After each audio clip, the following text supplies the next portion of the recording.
প্রত্যেক দিনের মতন আজকে আবারও একটি রেসিপি নিয়ে আপনাদের সামনে হাজির হলাম। আজকের রেসিপি শেষ পালং চচ্চড়ি। সকলেই বানাতে পারেন, আমি কিভাবে বানাবো সেটাই আজকে শেয়ার করব।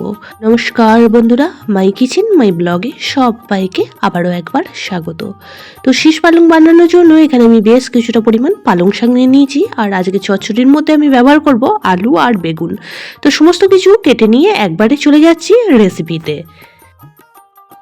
আজকে রেসিপি বানানোর জন্য গ্যাসের মধ্যে একটা কড়া বসিয়ে দিয়ে দিলাম এখানে 1 চামচ পরিমাণ সর্ষের তেল। তেল খুব ভালোভাবে গরম করে নিয়ে দিয়ে দিলাম বেশ কিছুটা পরিমাণ বিউলির ডালের বড়ি। তো বড়িগুলিকে এখন খুব ভালো করে লাল লাল করে ভেজে নেব।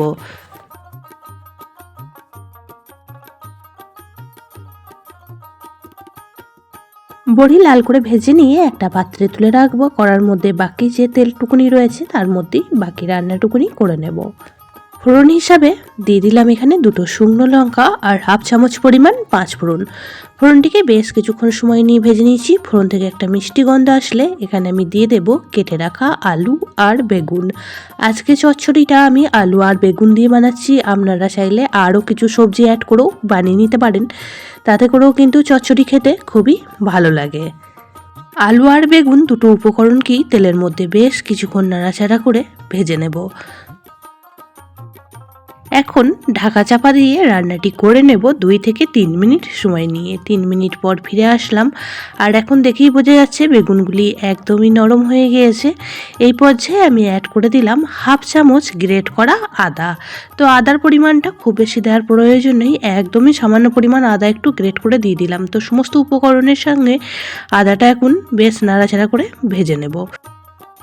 আদার কাঁচা গন্ধ চলে গেলে এখানে আমি একে একে গুঁড়ো মশলাগুলি অ্যাড করে দিচ্ছি। দিয়ে দিলাম 1/4 চামচ পরিমাণ হলুদ গুঁড়ো, 1/4 চামচ লঙ্কা গুঁড়ো আর খুব সামান্য পরিমাণ জিরে গুঁড়ো ব্যবহার করেছি। এখন গুঁড়ো মশলাগুলি আলু বেগুনের সঙ্গে বেশ কিছুক্ষণ সময় নিয়ে একটু ভেজে নেব।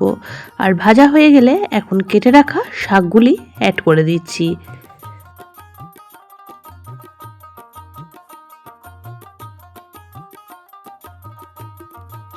সমস্ত শাকটা দিয়ে দিয়েছি, আর এখন কিন্তু শাকটা এক করা হয়ে গেছে, তাই নাড়াচাড়া করতে খুবই মুশকিল হবে। ওপর থেকে দিয়ে দিলাম 1/2 চামচ পরিমাণ লবণ, দিয়ে খুন্তি করে এইভাবে একটু চেপে দিয়ে ঢাকা চাপা দিয়ে দেবো 4 থেকে 5 মিনিটের জন্য। যেহেতু পালং শাক খুব নরম একটি শাক, অনেকটা পরিমাণে জল বের হয়ে গেলে শাকটা একদমই কম হয়ে যাবে।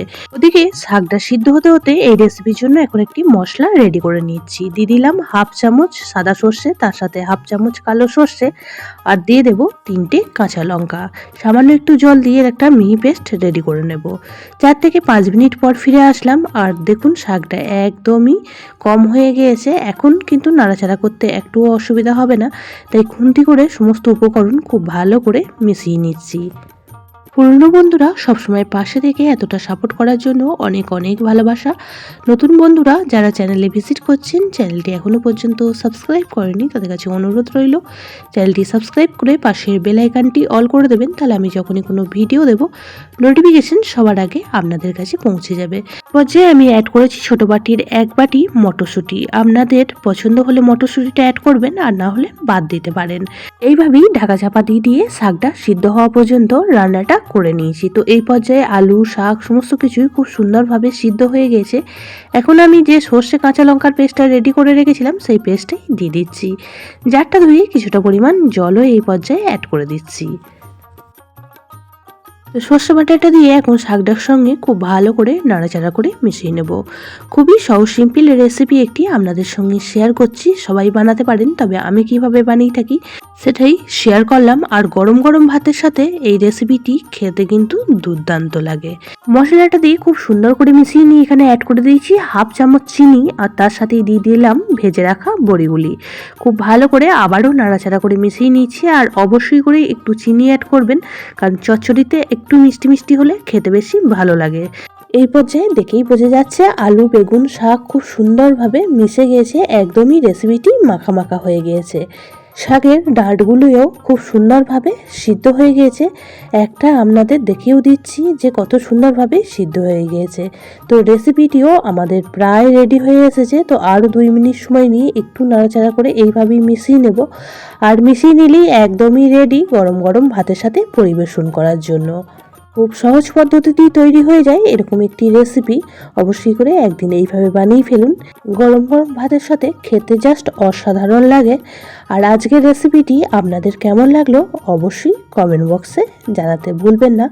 বেশি ভালো লেগে থাকলে একটা শেয়ার করে দেওয়ার অনুরোধ রইল। সবাই খুব ভালো থাকবেন, সুস্থ থাকবেন। আবারও দেখা হচ্ছে অন্য কোনো ব্লগ বা রেসিপির সাথে। ততক্ষণের জন্য সবাইকে টাটা।